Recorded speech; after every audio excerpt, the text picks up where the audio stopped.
Family, आप सभी के लिए मैं सीटेट की क्वेश्चन लाई हूँ। सीटीपी सितंबर 2026 पेपर 1-2 के लिए आप सब देख सकते हैं। मैं भी तैयारी कर रही हूँ और मैंने थोड़ा सा कुछ लिख के बनाया है। अगर आप सभी को पसंद आए तो लाइक कीजिएगा, शेयर कीजिएगा। अगर नहीं अच्छे लगे तो कोई बात नहीं। थोड़ा बहुत ही अगर मैं इसे पढ़ूँगी तो मेरे भी दिमाग में आ जाएगा और शायद किसी का हेल्प भी हो जाए तो हो जाए, मेरा क्या ही जाता है। चलिए मैं ज़्यादा टाइम नहीं गंवाते हुए शुरू करती हूँ। जिन प्याजे पे लाई हूँ मैं सीडीपी का क्वेश्चन और कुछ नोट्स। बाल विकास, संज्ञात्मक विकास। प्याजे का संज्ञात्मक विकास का सिद्धांत लेके आई हूँ मैं आप लोगों के लिए। प्रश्न: पियाजे जी कहाँ के मनोवैज्ञानिक है? स्विट्जरलैंड का। पियाजे जी कौन है? मनोवैज्ञानिक। संज्ञात्मक विकास क्या है? संज्ञात्मक विकास क्या है? अगर कोई भी परेशानी हम लोग की लाइफ में आ जाता है, कोई भी समस्या आ जाता है तो उससे संज्ञात्मक कहते हैं।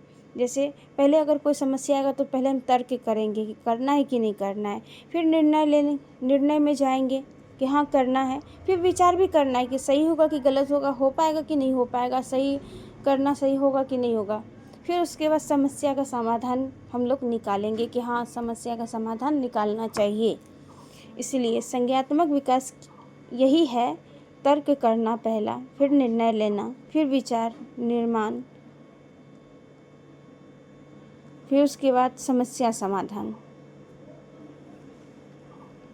संज्ञात्मक विकास उदाहरण में जैसे बालक के मस्तिष्क में समय के साथ सूचनाओं को समझने और उनका उपयोग करने की क्षमता का विकास ही संज्ञात्मक विकास है।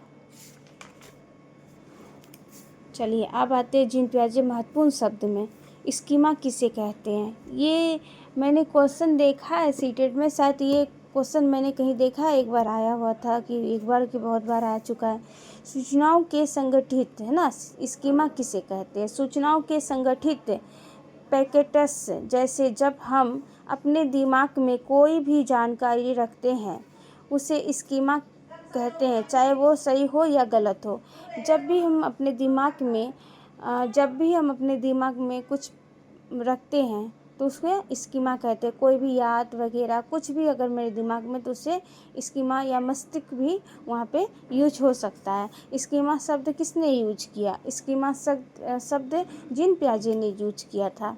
आत्मसातीकरण शब्द किसने यूज किया? जिन प्याजे ने। आत्मसातीकरण किसे कहते हैं? पूर्व ज्ञान में नया ज्ञान जोड़ना। जैसे हमने पहले कुछ सीखा था, अब हम कुछ नया सीख रहे हैं। पहले सीखी हुई चीज़ को अभी जो सीख रहे हैं, दोनों को मिला देना आत्मसातीकरण कहलाता है।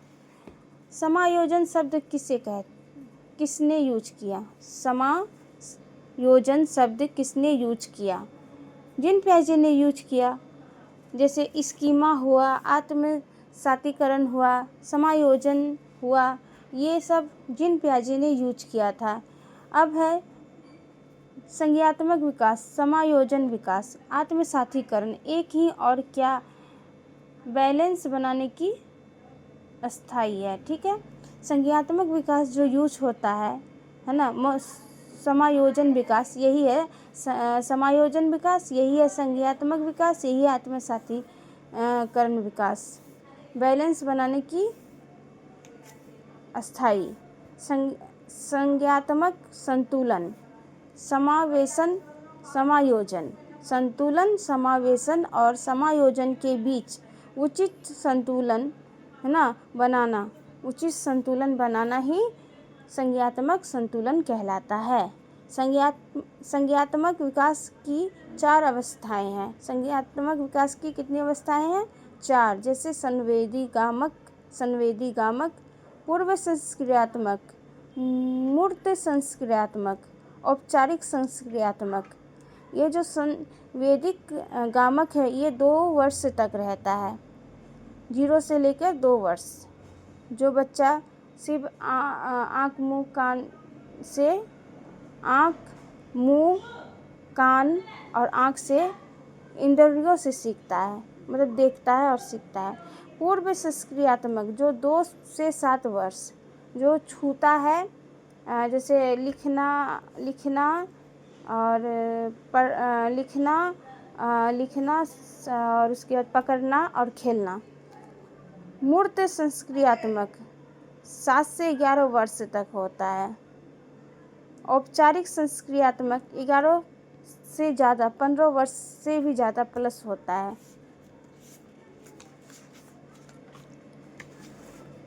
संवेदी गामक अवस्था आयु 2 वर्ष। बालक अपनी इंद्रियों के द्वारा सीखता है, जैसे आँख, नाक, कान, त्वचा। बालक अपनी इंद्रियों द्वारा सीखता है, जैसे आँख, नाक, कान, त्वचा। गामक क्रियाएं पकड़ना, खेलना, लिखना। जैसे हमने बताया था, यहाँ पे गामक क्रियाएं हैं। यहाँ पे देखिए संवेदिक गामक है ना, पूर्व संस्क्रियात्मक है, मूर्त संस्क्रियात्मक। ये संवेदी है और ये गामक है। यहाँ पे भी मैंने लिखा है गामक क्रियाएं। जो पकड़ना, खेलना, लिखना, गामक उसे कहते हैं। इंद्रियों का मतलब होता है आँख, नाक, कान, त्वचा। आँख और नाक, फिर कान, त्वचा। गामक क्रियाएं पकड़ना, खेलना, लिखना। बिना बोले सिर्फ महसूस करके ही सीखता है। 2 से 7 वर्ष के बीच जो होता है, ये 0 से 2 वर्ष तक जो होते हैं बच्चे, वो बिना बोले सिर्फ महसूस कर सीखते हैं। संवेदी गामक अवस्था वस्तु अस्थायी आत्मकेंद्रित इंद्रियां। जब अवस्था होता है संवेदी गामक का अवस्था जो होता है, वस्तु अस्थायित्व होता है, आत्मकेंद्रित इंद्रिय होता है। पूर्व संस्क्रियात्मक अवस्था प्राक संस्क्रियात्मक दोनों कहा जाता है इसको। पूर्व संस्क्रियात्मक को प्राक संस्क्रियात्मक भी कहा जाता है, संस्क्रियात्मक भी कहा जाता है। आयु 2 से 7 वर्ष है ना। इसका क्या होता है, पूर्व 2 से 7 वर्ष होता है पूर्व का समय।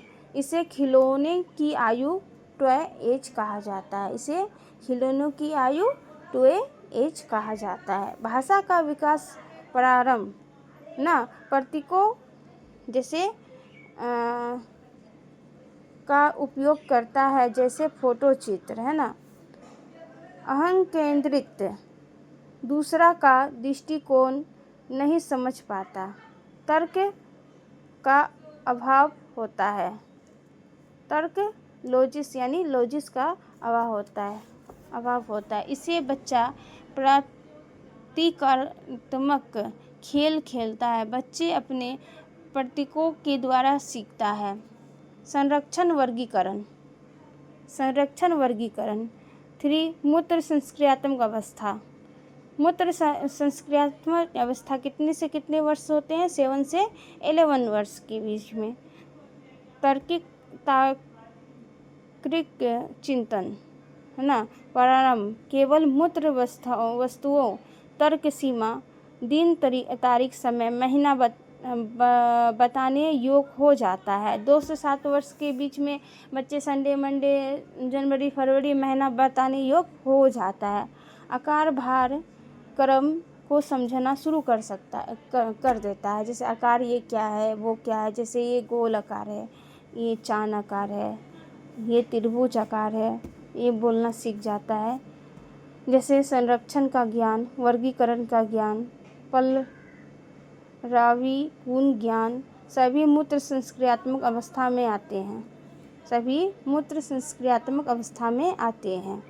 औपचारिक संस्क्रियात्मक अवस्था 11 से 15 वर्ष। मानसिक क्रियाओं का पूर्ण विकास, अमूत्र चिंतन करने योग्य, निर्गमनात्मक तर्क और परिकल्पना बनाना, समस्या समाधान की पूर्ण क्षमता। अब देखिए मैंने ये नोट्स बनाया है। अवस्था संवेदिक गामक एज 2 वर्ष। इंद्रियों के द्वारा सीखता है। गामक क्रियाएं वस्तु शास्त्रीय। पूर्व संस्क्रियात्मक 2 से 7 वर्ष प्रति भाषा खिलौना आभास अभाव। मूर्त संस्क्रियात्मक 7 से लेकर मतलब 7 से 11 वर्ष तार्किक सामने रखी वस्तु दिन तारीख संरक्षण वर्गीकरण। औपचारिक में है 11+, है ना। अमूर्त चिंतन, समस्या समाधान।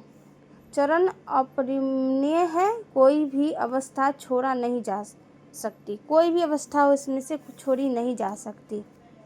अब मैं क्वेश्चन भी क्यों, तो ये अगले वीडियो में मैं बताऊँगी। अभी मुझे बहुत गर्मी हो रही है, बहुत गर्मी लग रही है। तो बाय। सो अच्छी लगी तो, मैं फर्स्ट वीडियो ऐसा थोड़ा हिचकिचा रही हूँ, मैं बोल नहीं पा रही हूँ सही से, तो मैंने कोशिश किया, बस मैं इतना ही बोलना चाहूँगी।